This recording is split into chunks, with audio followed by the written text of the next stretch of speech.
Hello everyone.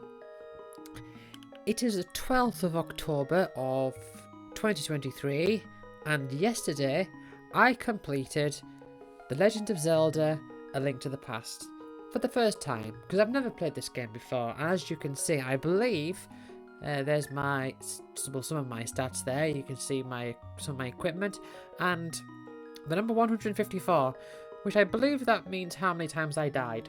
I believe, and you can see my number of hearts there as well. So let's, if the game wants to play, load up my file, and I decided that what I would do is I would just sort of give like a closing thoughts.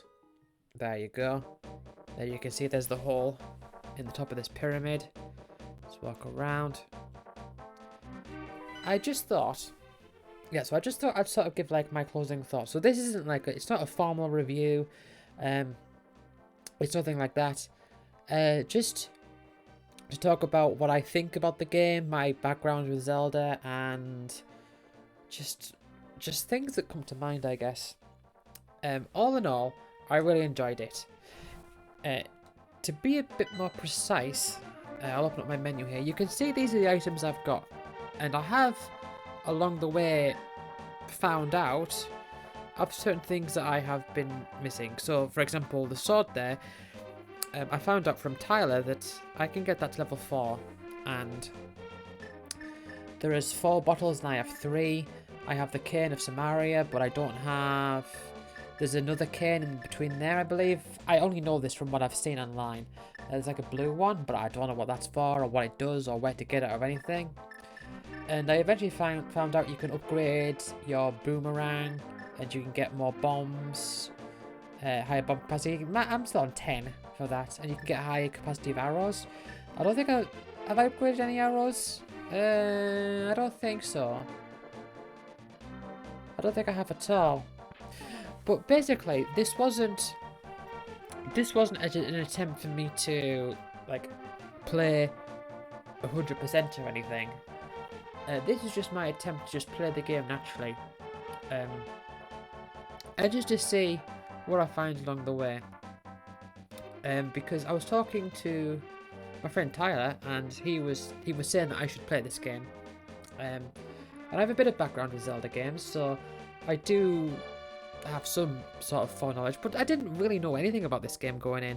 I only knew vaguely. I tell you what I knew. I knew that it was a Zelda game on the SNES, and that there was a light world and a dark world, and you could flip between the two worlds, and that was pretty much the extent of my knowledge. And everything that I knew on top of that was just like implied or like inferred information from the other Zelda games I've played, because I'm just going to walk around, I guess, and just not do anything in particular. I mean, I might accidentally stumble across things like along my way, but in terms of like, so my Zelda experience. So to put this into context, in the UK, the Nintendo was never really a big deal. So when I was a kid, how many people did I know with a Super Nintendo? I knew my cousin, who lived quite far away, and I went and I saw that Super Nintendo once, ever, and that was the only one I ever saw. I hear that like in the US you don't call it the SNES. I've often called it the SNES. You just call it the Super Nintendo or something. But yeah, I've seen that was the only one I saw. Whereas I knew plenty of people who had a Mega Drive. I had a Mega Drive, and so old like Mario and like Zelda games and all that, they just weren't really a thing. Now I'm gonna catch this bug because I don't know what it's meant to be for. But I tell you what, I am going to experiment, because you know, the thing is with playing this game as well is I had no idea where. I have no idea where. Like, I might find something and then completely forget where I found it, but I have found out where you get the net from. So I'm just gonna test something out. I'll give it to the bug catcher. See if it makes any difference whatsoever, which it probably won't. But, you know. I mean, I am done with this game now. I'm not gonna... I mean, I might come back to it one day down the line if I want to. Because I play on... I use retro achievements, so if I want to go back and get some more achievements. But a lot of those things are just for, like... You know, like hardcore fans who know the game inside out. And I'm definitely not one of those people. So let's just test this. No. Doesn't make a difference whatsoever. He doesn't care about the bee. Something will. There'll be a purpose for it. I've never found it. So yeah, so my first exposure to Zelda was through Link's Awakening on the Game Boy. Which... The reason I got that game is because we were out shopping and I was a kid.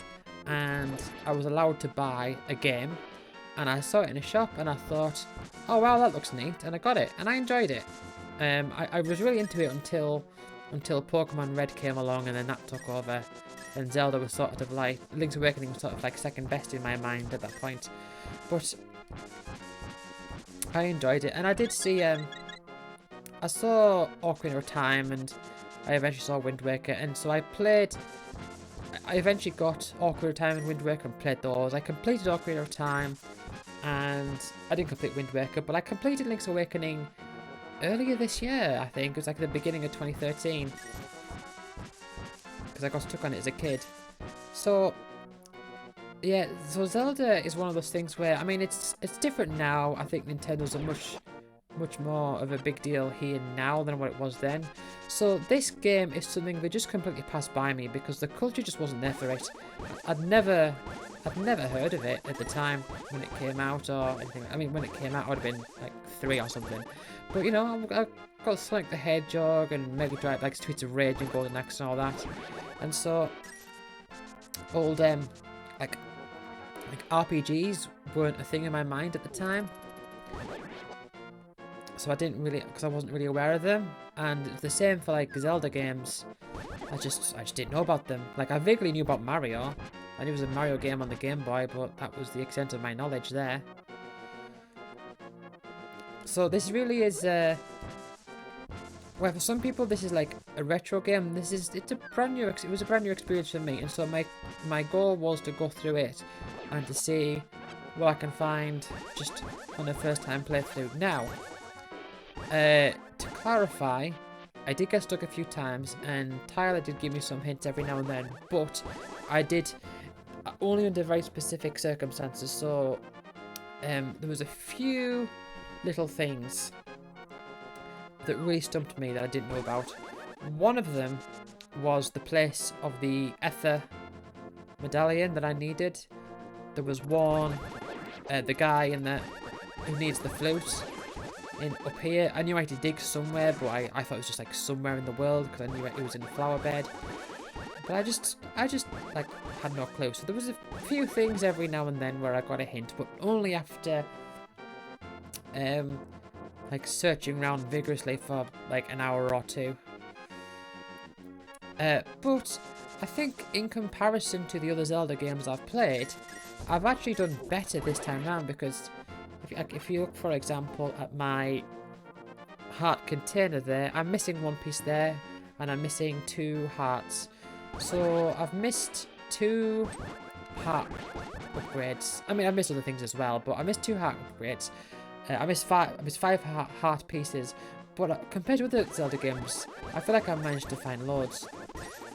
You'd get in some, like in Ocarina of Time, I remember what really bugged me about that game with the heart pieces was that a lot of them were from like doing things from NPCs. Like they'd say, "Oh, can you find this thing for me?" or whatever, and then that would maybe get you a heart container. Whereas with this game, you'll just be like out in the world and you'll find something, and it's like, "Oh, how do I get up there?" or "How do I get around to pick that up?" or, you know, or you'll see something peculiar, like, for example, there's one of these trees near the forest, which is like a lighter shade of green. I don't actually know how it's going to look now if I go there.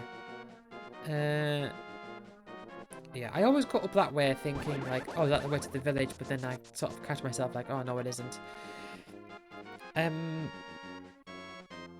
Yeah, so there's a lot of the things that you can find in this game are just sort of like there for you to find, and that I think was a big improvement. I should actually just say that after complete this game, from my experience of Zelda, which includes the ones I've described, I also played a bit of the original on the Game Boy Advance. This was there was like the NES Classics. The Game Boy Advance, I played like a little bit of the first Zelda game. I mean, not much. A very small amount. Don't think I mean, maybe I finished the first dungeon, but I think that was it. But of my experience, this one's the best. And I think this captures everything, like the best of all the things that I've known Zelda to be. And I would say Link's Awakening is still my second favourite. I mean, Link's Awakening was always my favourite. And after playing this, it's like, yeah, well, this is my favourite now. I just really enjoyed it. I also, like I was saying, like sometimes there's just like secrets around. There is, for example, there is one time, to defeat Ganon, for example, you need to find the silver arrows by using the bomb, like buying the big bomb in the store and carrying it to the hole in the pyramid. I can't remember what it's called. Actually, I wonder what the fortune teller says now I'm on the final boss. Let's just have a look.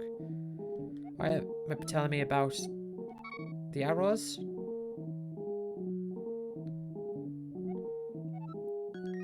Inside the pyramid. Yeah, alright. Okay. I'm just curious as to what they're going to say.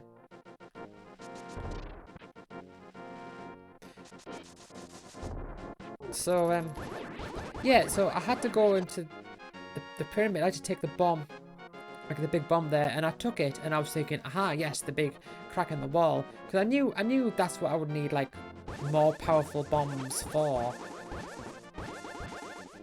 And I knew that was, I mean, there might be something else for it, I don't know. But I knew that's what I needed it for. And so, that's what I did. And I got the silver arrows and the fairy saying, oh, you'll need this to defeat Ganon. And I was like, alright then. Guess it was good that I did that. But sometimes there are things around that you do need to complete the game.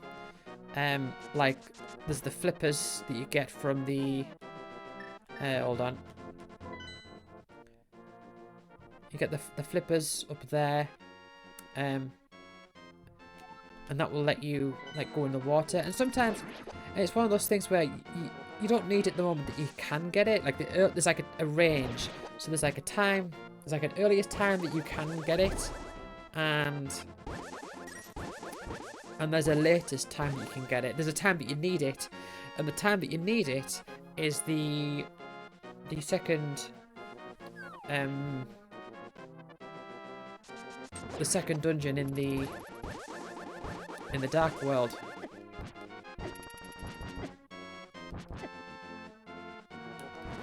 And so once you've got it, it's like once you get to that dungeon, it's like, oh well, I can't go in the water. I could get the water here, so that changes something, but I can't interact with the water. And it's like, well, then you've got to get the flippers. But you can't get them earlier. You don't need them earlier, but you can't get them earlier. And there are a few things like that. Like the flute, for example. The flute and the flippers are two examples of things that I got at the last moment, like just before like at the time that I needed them. But there's still that range. Ether was that other one. Yeah, Ether. So, for example, use the flute in the light world, and this bird comes and takes you away, and it's like, right, you can now teleport to one of these 8 areas. And so if you could get that early, and you could really make use of that and start like moving quite fast around the map. But if you're like me and you didn't find it,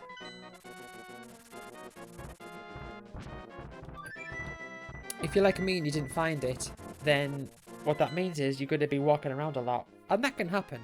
But as soon as I got it, I knew, aha, I need to go to 6. Because you go to 6 here, there's this little ledge. And that's how you get into the Dark World in this little enclosed area here. And it's enclosed in the Dark World. So you see there, it's closed off. And it was... And like, I knew immediately that that's what I needed it for. But of course, this is only of any use once you've got the extra strong gloves to pick up those heavy rocks. So it's kind of interesting, and I think this is a thing that sort of applies to games in general. But it was kind of interesting to me in that it made me think about. It specifically made me think about the fact that games are set up so obviously people are going to have different experiences. So the example that Tyler mentioned to me was the Ether Medallion, this one here. Now, the way that you get it is you have to, and he said he thought it was the easiest one of the three to get. I found it the hardest, but you have to go up the mountain and you can sort of go to the side somewhere, and then it'll say, when you go there, it will say, raise your Master Sword, and then you think, oh, right, yeah, so when you get the Master Sword, I have to come back there. And so that's a clue that you can get by playing the game and encountering it that way. But like me, I didn't. So I didn't get that hint of, oh, I need to come back here once I've got the Master Sword, because I didn't find it before the Master Sword. I only found it after the Master Sword. So what the game is, like the identity of the game, is down to these range of experiences. So like that thing with the ether, like with the flute, like with the flippers. These are things that I got like just at the last moment before I got them, and that was one way to experience the game. So you can experience the game anywhere within these ranges. So you've got the range of, you might have someone that finds it straight away, like you see it and it says, oh, you need the Master Sword, come back here, and then they get the Master Sword and they're thinking, oh, I've got to go to that place at the Master Sword. So they go back there and they find it. And there'll be people who find the flute straight away. But on the other side of things, I managed to find some things like the half magic thing, the half magic effect, the ice rod. I managed to find that quite easily. What else did I manage to find quite early and easily? The cape. Yeah, this cape here, I found that almost as soon as I got the ability to pick up the big rocks, the heavy rocks. And so what I'm trying to say is that the game is these different scales, and this scale is what the game is. It is the fact that some people can find things at certain times and other people can find some things at other times, and that creates a diverse experience. But what anyone will experience, what any individual person will experience when they play through this game for the first time, like I did, is they will see one example of that. So it's impossible to have like a definitive, like complete experience of the game, because things could go differently for each player. But what defines the game is the range in which different things can happen. And that is of course true with just all games in general. Some games more than others, but it's just that in playing this game, that's just what, that's just what came to mind. And, game? What are you loading now for? Nothing's happening.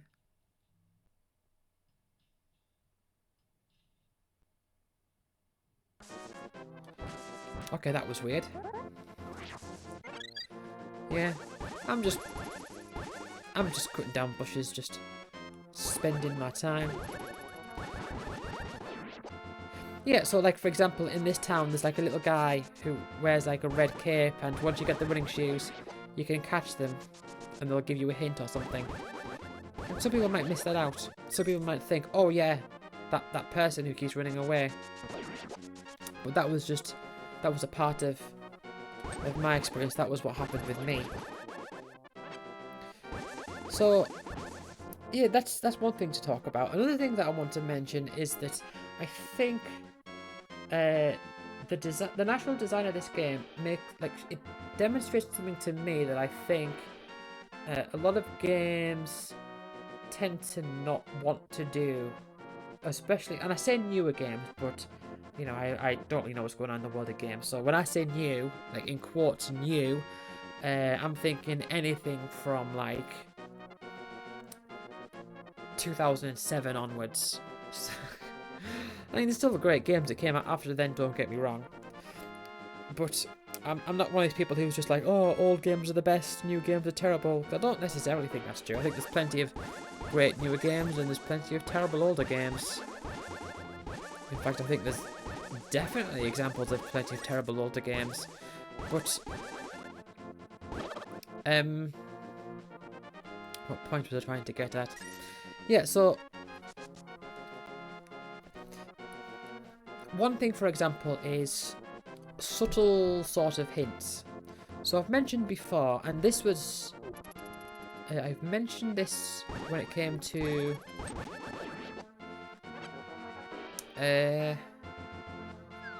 getting, for example, Bombos, that one there, and there's maybe a few heart pieces as well where this applied, where there's nothing in the game that like directly like it doesn't tell you, it doesn't like give you a riddle or whatever. Like see up there, I can't exactly go into the dark world from where I am right now. Actually, hold on, let's just go down here anyway. I can't, because there's a thing here. So the game doesn't like directly like tell you where am I going. The wrong way is where I'm going. Yeah, so the game doesn't like, the game doesn't give you, it doesn't give you puzzles in the strictest sense of saying like, oh, here's a riddle, or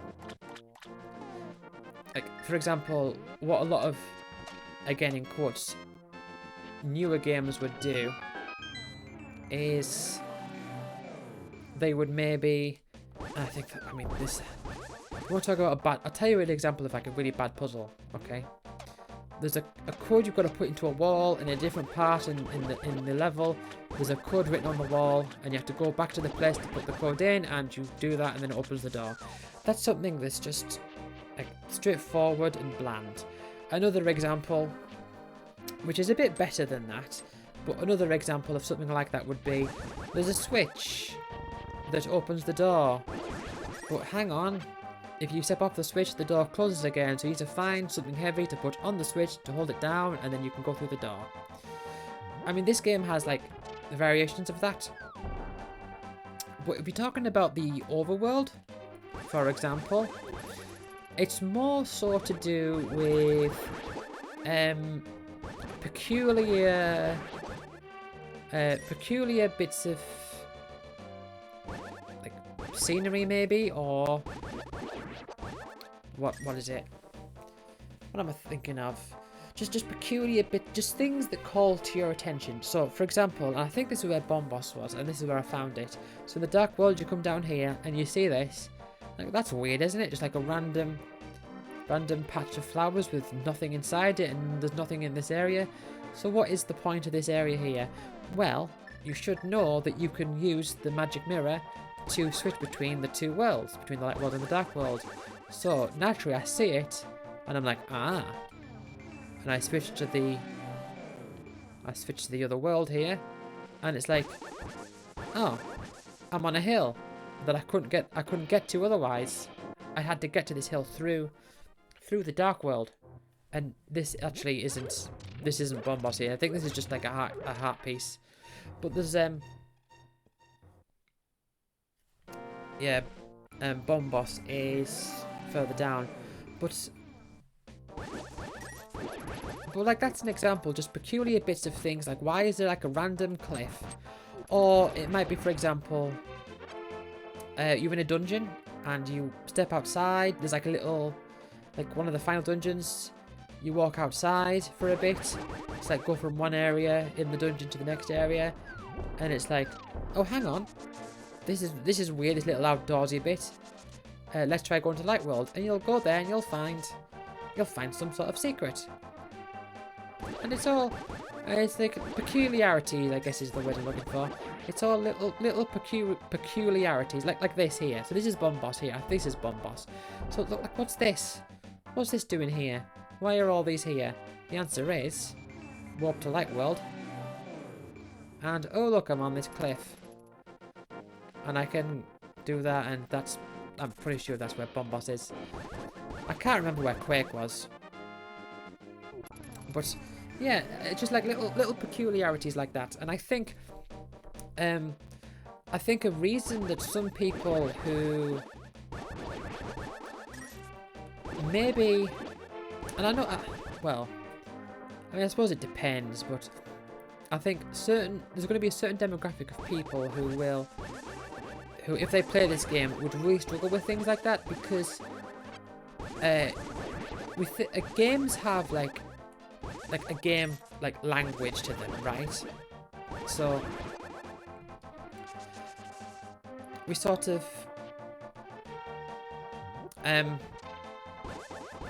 understand like things that games do and all that.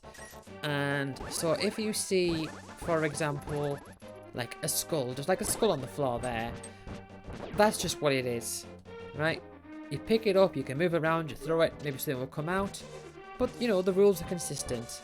Even though sometimes they'll turn into enemies and they'll attack you, the rule of, like there, the rule that they can sometimes turn into enemies is just a consistent thing. So I imagine plenty of people, if they play this game after having played some, I don't know, I mean, I can't think of anything particular off the top of my head, but maybe they played other things and they would see like a circle of those and they wouldn't think, oh, that's peculiar, because they just recognize it and they see it for what it is, and that's the extent that their thought process goes, because that's all that they've been trained to think about. Because you don't think about, because when you think about a game, you think like, what can games do? What is the extent of their capacity? And so sometimes it's you know, just things like, you know, rock is there to be picked up. And so I think that is a thing that people might struggle with, and I think that really does add value to like the scope of this game. See, like here, for example, right? This warp pad is the only way to get into this little area here. So this is the ice dungeon in here, right? So the only way to get into here is to go on that teleport pad, because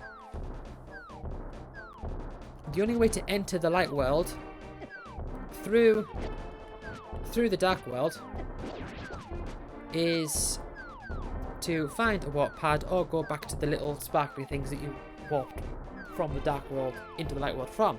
But from the dark world, you can go to the light world from anywhere. So areas like this, like if you're outside that area, you can't. If you're outside that area, you can't get in. But if in the light world you see this and you know, oh, that's like a darker colour rock, that might be something that triggers like a memory, and so you come back and you can think of it, and so that sort of, it lies importance into the world as is, that things have value for what they are and what they can signify, rather than something that's particularly ascribed to it. So say something like, you know, your Assassin's Creed, your big open worlds, and they've got like lots of quests and everything, and they say this game has 200 quests, and that's just a number to slap on a box, or, you know, just something to quantify something. But it's got no real qualitative application to it, because what does one quest mean? I mean, you could say that this entire game is one quest, but one quest could also mean kill 10 rats. So there's nothing really like quantitative about that. But say if you've got all these like things just dotted on a map, then each icon, like sure, each icon that represents a quest is its own individual quest. They're not all identical, but the extent of the quest is determined specifically by what that quest is assigned. Whereas, say, with this game, for example, you don't really have much of that. You don't have things, you don't have like quest markers or anything, but you'll see things like, so this is a rock, and this rock has particular properties, and so that sort of, the value of that remains in your mind, and it sort of gives you that framework to work from, like a blueprint that you can build up on. And I think that is an example of what makes something like this sort of world, to me, much more appealing than a like massive open world RPG with a million quests. And it might sound contradictory what I'm saying, because I just said that people would see like a rock and say like, oh, that's just a rock. But you still it just, the game allows you to read meaning into things. And a big part that threw me off, hold on. I'm trying to think about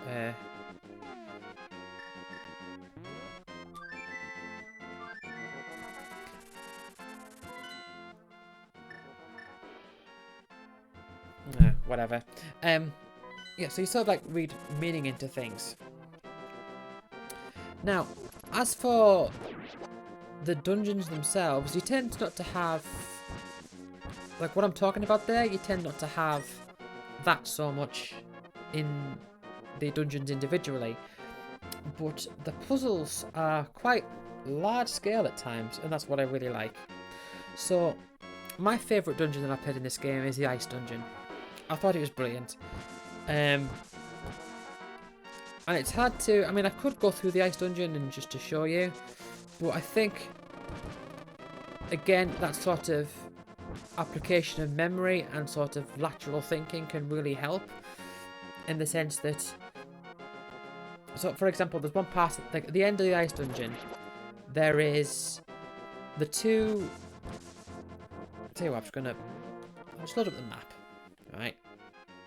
And I'll just move the cursor around, just there, whatever. So, you've got, there's one part towards the end where there's a switch where you have to put a block on you have to put a block on the switch to keep the door open. And blocks, quite as established with the rules of this game, can be moved one space. Once they're put in a room, and once you enter the room, wherever they are, they can move one space, and one space only. So, you need to get one block from the room above to be one space next to it. Now, there's 4 blocks to push into the hole, and the one that you need to push to the one that you need to push, that's going to be one space next to the switch, is on the bottom left of those 4. If you know what I'm talking about, you know what I'm talking about. If you don't know what I'm talking about, it might be quite hard to imagine in your mind. But in order to get to those blocks, you need to have the blue panels down. You can only have the blue or the orange panels, one of them up and one of them down. You can't have both of them up or both of them down. And so in order to get to the 2 on the right, you need the blue panel down. But in order to get to the 2 on the left, you need the blue panel down, but also by putting the blue panels down, the orange panels come up and they block the path. So you need to keep the blue panels down while keeping the orange panels up and still get through. And so if you can like jog your memory to know that you can actually get to the room to the left by climbing up further and then dropping down, and that's sort of like the long way around, but it is a way to bypass like the world, the game, the dungeon in this particular state by thinking so many stages ahead and thinking about how the rooms connect and what affects what in different rooms. I think that is a good example of like a puzzle that really like tests your knowledge. And if we're going to use the words like immersive, I think that really is like, this is how that applies, this is how that word should be applied. And so I think that is a really good example of that. So yeah, I sing this game's praises, where, and I think it's important to say as well that, and like I said at the beginning, like I didn't grow up with much Zelda. I have no nostalgia for this game beyond what I've just played. So my nostalgia for A Link to the Past is rooted in 2023, which is over 30 years after the original release. So this idea of like someone, or they just like games they grew up with, or all that lot, I think I serve as an example here where this is a game that I was kind of ignorant about for a long time. And like I say, there's still plenty of things I don't know. There's people who have been playing this for just years and they know all the ins and outs. And that's not me. I don't know all the ins and outs. But I played it 30 years later, and I think it's fantastic. So yeah, that's it really. I just wanted to give some sort of like final thoughts and just to talk about some game mechanic things that have just come to my mind as I've been playing this, and I've really enjoyed it. I do have to say, I'm honestly not that keen on this music. I mean, the game has good music, but this main Zelda theme, I find it a bit irritating, if I'm honest. I'd really like the Link's Awakening version that adds like an extra bit on, but as it stands, this music is just alright. It's iconic, isn't it? But I'm not really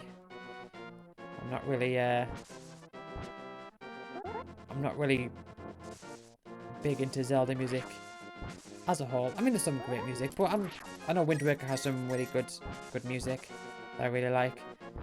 I mean, you know, it's fine. Anyway, I'm going off on a tangent. Let's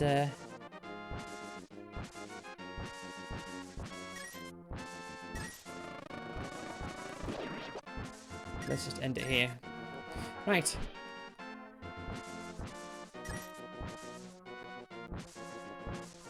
It's not that bad. Like I say, it is a bit short. Like the loop's a bit short. It's a bit repetitive, but whatever. I'm just rambling now. Anyway, thank you for watching, and I'll see you all next time. Now this is awkward with this because they've got to the cursor on the thing, and I can't see it on RetroArch. Right, there it is. See you all next time. Bye.